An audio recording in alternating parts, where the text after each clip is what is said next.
So today I'm joined by Danny Cleaver. Danny is a co-owner and director of the Hastings Sofa Company, who design and make premium quality sofas and upholstery. So welcome, Danny. Hiya, you okay? Yeah, very good. Thanks, Danny. Thank you for joining us today. So, so Danny, tell us a bit more about the Hastings Sofa Company.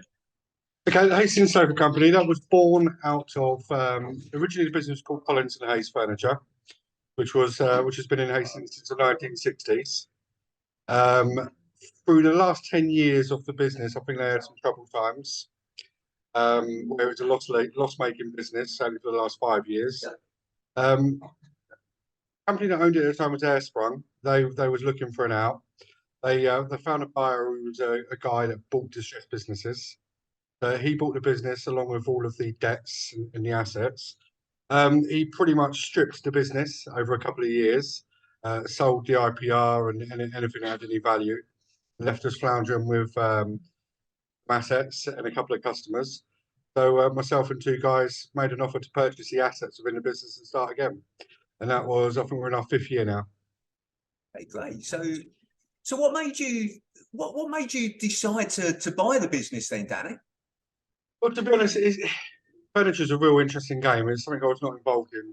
I've never been involved in before I came here, and it's all about relationships. The industry is all about relationships, and we find it easy to create relationships with people. We're honest, hard-working people, and yeah, it just seemed a no-brainer.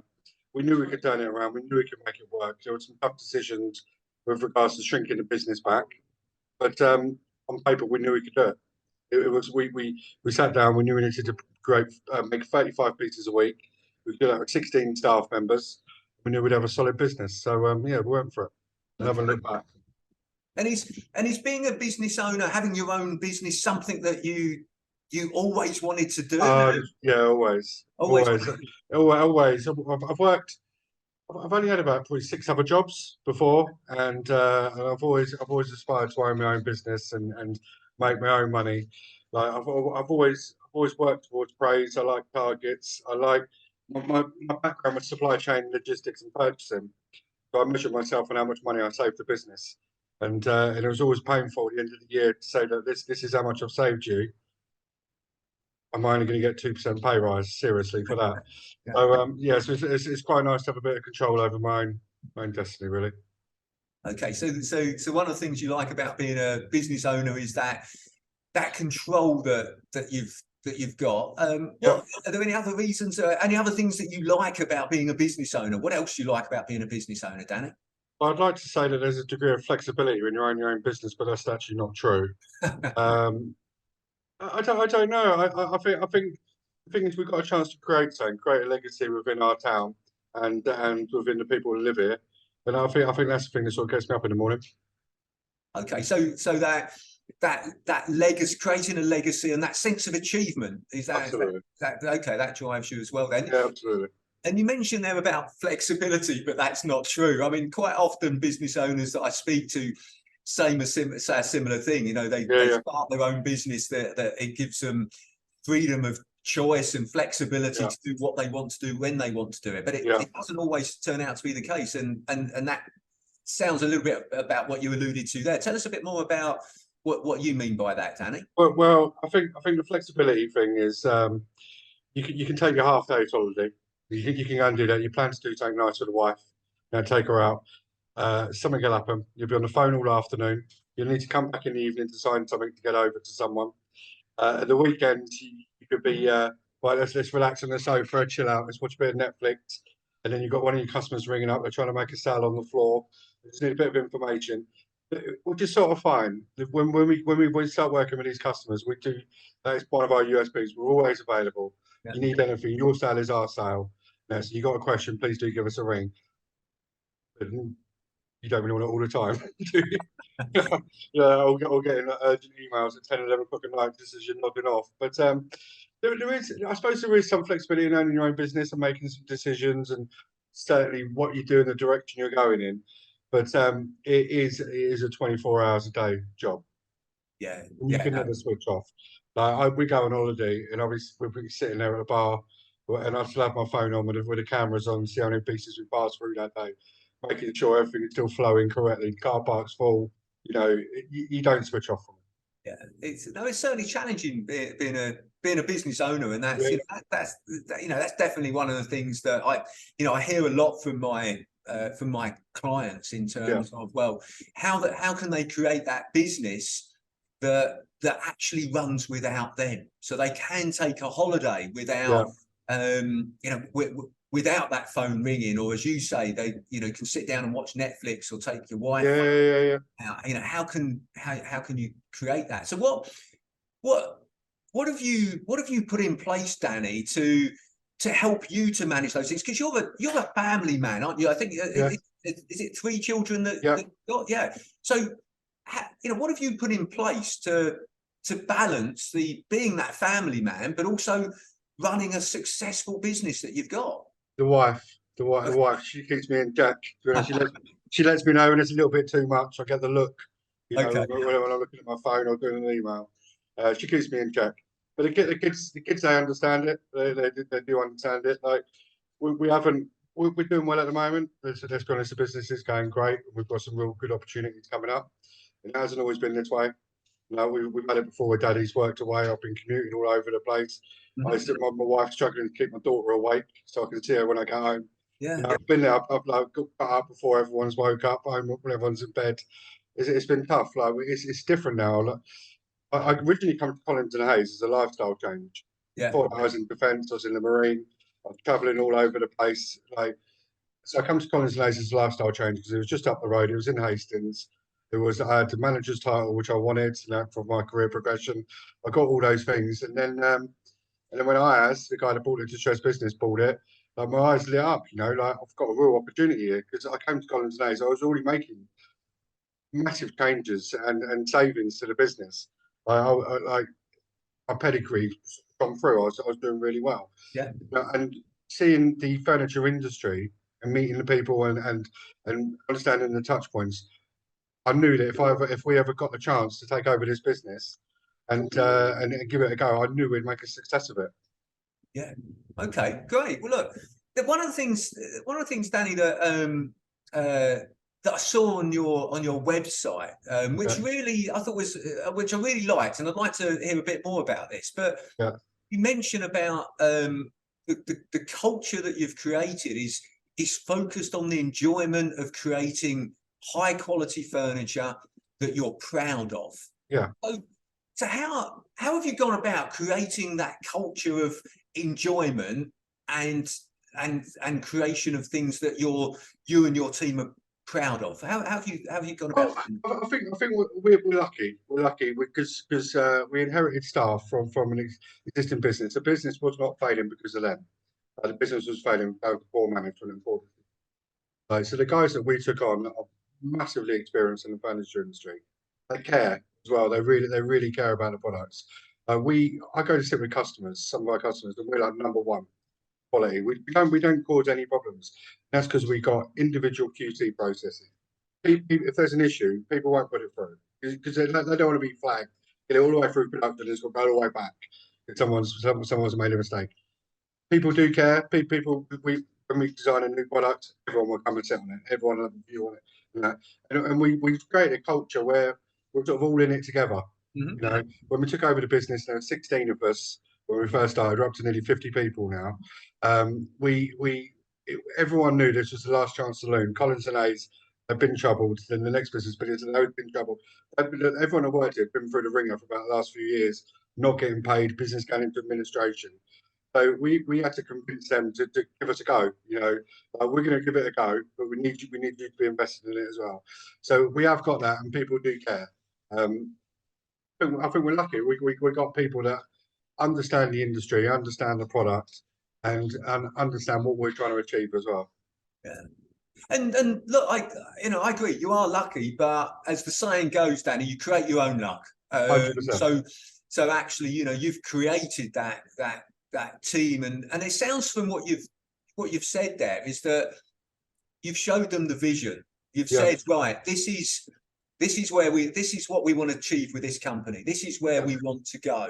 Right? Do you want to come on this journey with us?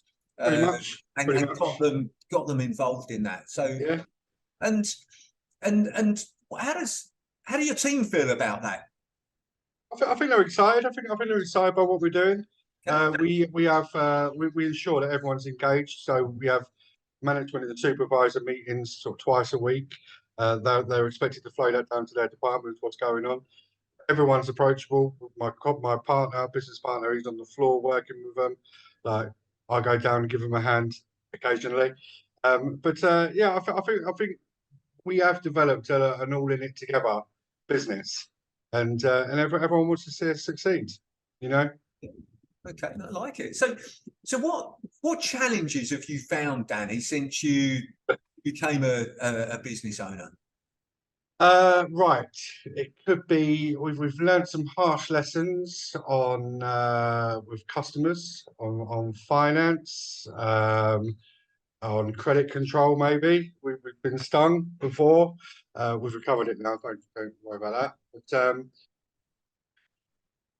COVID was what we never thought we was going to recover from COVID, and to be honest, the business done very well out of it. To be Yeah, honest, the people was at home decorating their front rooms, and everyone needed a sofa. Like the upholstery business went through the roof. But at that time, we thought that was the end of us. Brexit, general election. I suppose we've had it all thrown at us, but we're still here. We're still here, still doing well, growing year on year. Even I think this year's forecast, I think we put about a 20% slide in it, thinking like this is going to be a tough year. yeah, But then we've got new customers coming, and we're probably actually going to grow this year again. So I, every day brings different challenges. Like it's I suppose that's one good thing. Like you never know where you're coming into. Um, I don't. It's difficult to say because we've got over pretty much every challenge that's been thrown at us. Like we have got a few business risks. If something so and so happened or this happened, and how do we recover from that? But the fact is, every time we've had something thrown at us, we have got around it, and fixed it. So I think you have challenges every day. Like even if you work somewhere else, you got challenges. Like it's no different, no different. Ultimately, you're only accountable to yourself. But in the back of your mind, you've got 50 mouths to feed at the end of the month.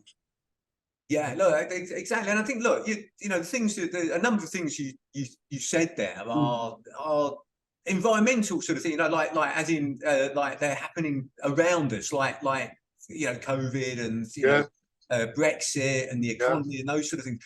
There's actually not a lot we can do about no, those things, but actually what we can control is how we react to those yeah, things. And it sounds as though that's what you've done, and you used a key word there that I like was accountability. yeah, You've gone, okay, I'm taking accountability, I'm taking ownership, I'm taking responsibility yeah, for where we are now, the business, my people, yeah.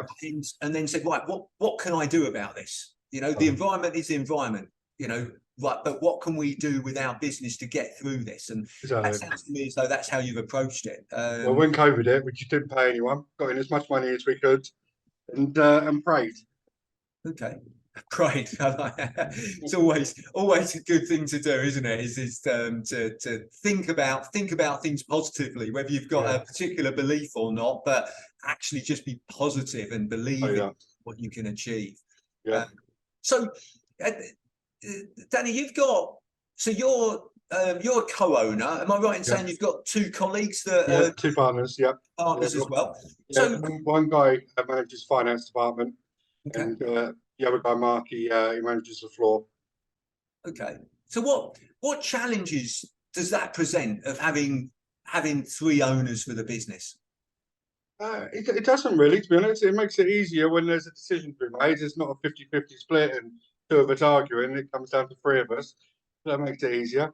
Yeah. And we don't really have any challenges, to be honest. I think we all work quite well together, really. Like you can come in, I could sit in my office and I wouldn't see Mark in finance or Mark downstairs unless there's a reason. Like we're all busy doing our own thing. There's all stuff going on. So yeah, I don't think we have any challenges really. Okay. And we talked earlier about the vision, creating that vision that you've created that vision for your team. And yeah, one of the reasons that I see that it works well when you've got more than one business owner. It's that shared vision. If all three of you have got a shared vision, and then you've all got your own roles in achieving that vision. Yeah. We all know where we want to go. Yeah. And we know what we need to do to achieve it. So tell me a bit more about that. What is your vision for the future, Danny? Well, up until recently, I would have been happy to get up to. We produce about 100, 110 pieces a week at the moment. Yeah. Really would like to get to 220, and 220 is the number I'd like to get to, because when I joined Collins and Hayes at the time, they was doing 220 pieces a week. Yeah. I would like us to get back to the most successful time that I saw Collins and Hayes on in. Since we've taken Maker and Son on, it's changed somewhat, because Maker and Son is completely different from what we're doing currently. Currently, we produce furniture for high-end retail. Maker and Son is a little bit B2C. We're talking to the customers directly. So it's a change. So the Hastings Sofa Company, we're doing really well with. We know we are. I've just come out of a meeting with a customer, and he's probably going to increase our annual by about another 5% a year through the product. So that's good. I've got another customer, Cotswold Company. They're coming on next month, and we imagine they're going to do really well as well. So the Hastings Sofa Company, we've got this. We've got it now. We've got a pipeline of business coming through over the next few months. The Maker and something is taking up all of my attention at the moment for the last few weeks. If we get that right, and we can get that brand back to where it was, the rewards, it'd be well worth it. Like the sofa industry, the manufacturing furniture, you get screwed down. It's UK manufacturing. Everyone wants to pay the cheapest possible price for the best bit of furniture, and it's a difficult one to get the margins right. Yeah. It only takes a couple of issues to lose that margin. You know, a cushion delivery or fabric problem or damage in transit or whatever. It's fine margins. Maker and something is there's decent margins in that, and dying. It could be an absolute winner for us. It could be a winner for the town as well. It could be really good. Okay, so that's one of your main focuses at the moment for your business is making that part of the business a real success for you, because that sounds like it could be a real step change. 100%, 100% could be really, really good, really, really big for us. So Danny, what would you say is your biggest learning since you've had your business and being a business owner? I don't know, because I've always in my career, and I've always done well. I've never had the qualifications. I was never